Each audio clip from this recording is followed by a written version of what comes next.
is one big reason why he trails overall. In the PA Senate race, similar results. Republican Pat Toomey with a 12 percentage point lead among men.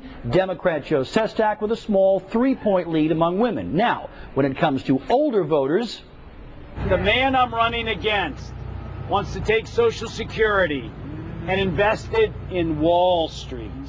That's Joe Sestak talking about Republican Pat Toomey with his supporters outside the West Oak Lane Senior Center in Philadelphia. The senior vote is actually split pretty evenly in Pennsylvania's big statewide races, the governor's race, the senator race.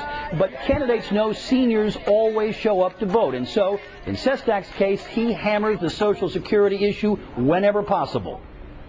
How important is that senior vote to you? Very, very important. Pennsylvania's the second oldest state in the Union. But more than that, Congressman Toomey actually, his policies would do harm to them. Taking Social Security and placing it in Wall Street to privatize it. No, he says, look, I would do that for a choice. That's right. For young workers and new workers, not for seniors or near seniors. And then you flip 2 pages further in his book, and it says, I admit to do that, our seniors wouldn't have the money coming from the youth to ensure they keep their benefits. So either you cut their benefits, or as he says, we'll have to borrow $5 trillion to keep it solvent.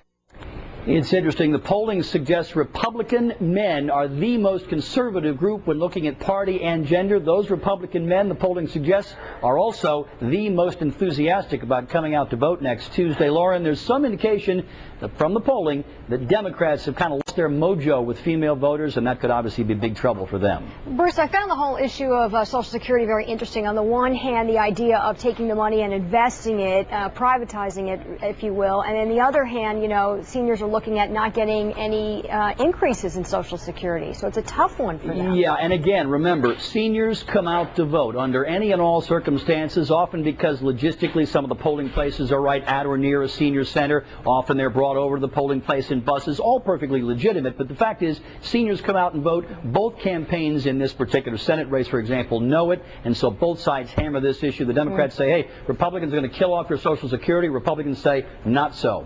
And you're back in an hour with more. Yeah, kind of an interesting trend that also could spell some big trouble for Democrats. Whatever happened to all those enthusiastic young voters? We'll talk about that at 6 o'clock. All right, Bruce, thank you so much. Well, the Democratic surge is on. Former President Bill Clinton stumping for votes in our backyard today. He rallied in Bethlehem and Norristown to support gubernatorial candidate Dan Honorado. Tonight, Mr. Clinton will headline rallies for Joe Sestak at Temple, Bryn Mawr College, and Cheyney University.